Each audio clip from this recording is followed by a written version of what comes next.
Halo, selamat datang di video ini. Perkenalkan, nama saya Budi Cahyana Bagaskara dari jurusan Sistem Komputer di Universitas Bintang Nusantara. Di video ini, saya akan memberikan Anda sebuah kasus tentang penerbangan internasional yang mendarat di Bandara Soekarno-Hatta. Dan di kasus ini, ada dua data. Pertama, data penerbangan yang mendarat, dan data kedua, ada data penumpang internasional yang ditolak izin masuknya. Dan jadi untuk kasusnya, secara ringkas ada apa aja? Dan kita langsung masuk ke soalnya aja ya. Di soal pertama, kita diminta bentukkan sebuah tabel dan grafik untuk penerbangan internasional yang mendarat di Bandara Soekarno-Hatta dari bulan pertama sampai bulan ke-6. Jadi, untuk bulan pertamanya ada 4.000, bulan keduanya ada 3.000, bulan Maret ada hampir 2.000, bulan ketiganya ada bulan keempatnya ada 500, bulan Mei 600, bulan Juni 600 ya. Nah, kita langsung masukkan saja. Ini bentukin tabelnya. Ini kalau di saya bentuknya kayak gini ya. Di kiri ada penerbangan, di atas ada bulan. Nah, untuk di tabel ini, Anda juga boleh bulannya di kiri, penerbangan di atas. Tapi bentuknya bakal seperti horizontal gitu ya tabel ya. Tapi boleh, asalkan cara nanti dibacanya akurat ya. Nah, habis itu dibentukkan juga sebuah tabel, maaf, sebuah grafik dan diagram. Anda boleh membuat garis saja, atau membuat batang saja, atau boleh langsung dua-duanya. Yang penting, grafik Anda memberikan sebuah visualisasi tentang data itu. Seperti yang Anda lihat, dari kasus ini telah tervisualisasikan bahwa penerbangan Soekarno mengalami penurunan yang tajam, dan setelah itu stabil, tidak naik lagi, tidak kembali ke awalnya. Dari 4.000 langsung ke 500, tapi habis itu naik sedikit ke 600-an. Itu data yang kita baca, dan sebuah grafik ya. Begitu saja untuk yang nomor satu ya, cukup singkat. Nah, habis itu untuk masuk ke nomor 2 ya.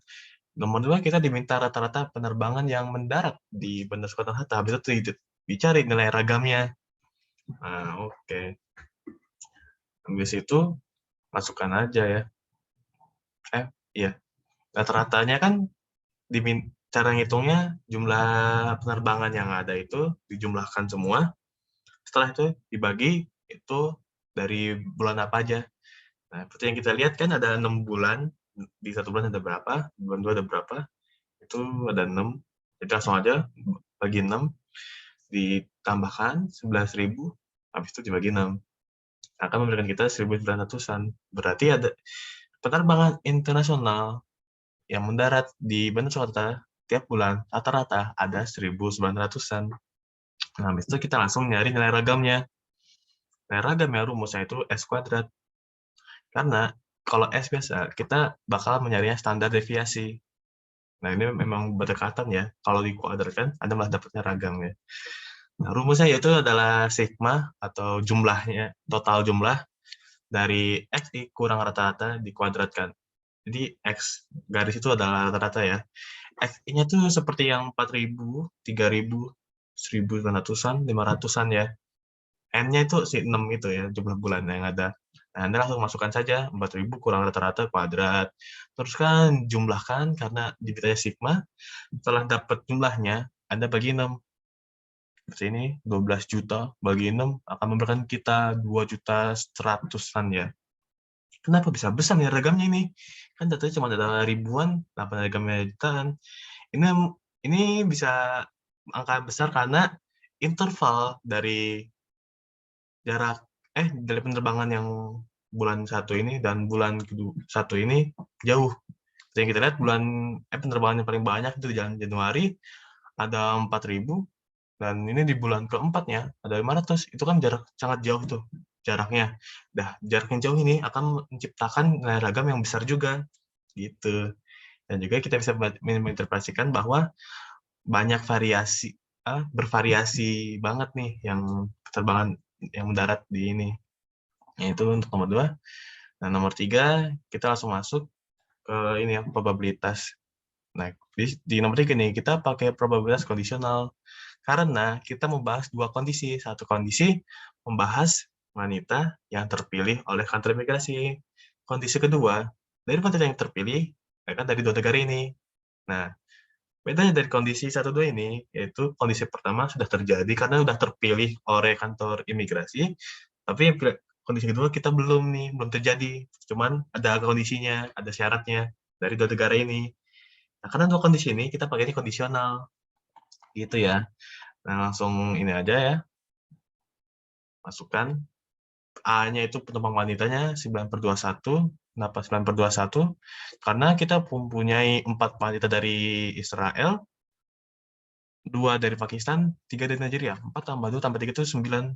Nah, 21-nya dari jumlah lingkupnya, 21 penumpang. Jadi dari 21 penumpang ada 9 wanita. Oke. Dan yang tadi kan yang B itu kan yang dari 2 negara, Israel dan Nigeria, 10/21. Karena ada 7 penumpang dari Israel, 3 penumpang dari Nigeria. Berarti ada 10 penumpang dari 2 negara itu, dari 21 penumpang yang ketolak, gitu ya. Nah, kan habis itu kan dicari juga tuh A irisan B. Karena kita bahasa kondisional, kita perlu ini juga ya datanya ya. 7 kenapa? Karena wanita yang dari 2 negara itu ada 4 dari Israel, 3 dari Nigeria. 4 tambah 3, 7. 7/21. Kita masih pakai lingkup keseluruhannya, 21. Nah, itu dia.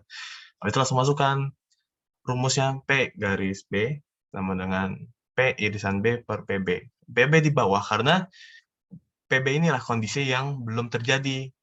Kalau A-nya itu yang belum terjadi, kita masukkan, gantiin posisi B jadi PA.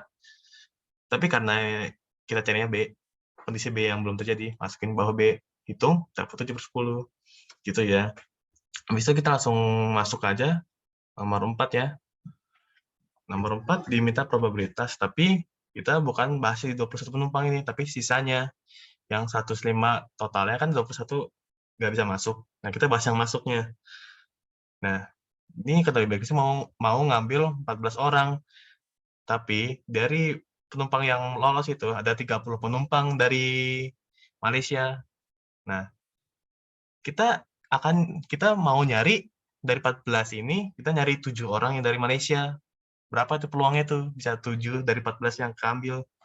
Nah, itu kita pakai distribusi hypergeometrik ya.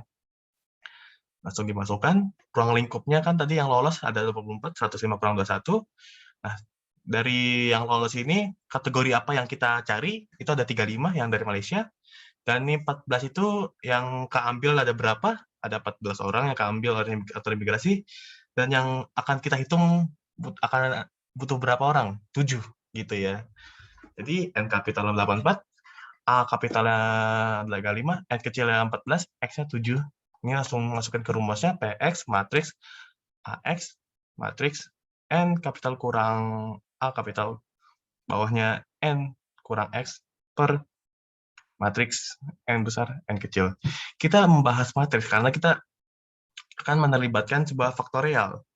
Jadi langsung dimasukkan saja, dan karena ini angkanya besar dan bakal koma, diusahakan komanya dipertahankan ya sebanyak mungkin, biar seakurat mungkin nanti probabilitasnya. Karena kalau dimainkan simplifikasi di tengah perhitungan, nanti hasil akhirnya bakal sangat jauh, nanti sangat beda.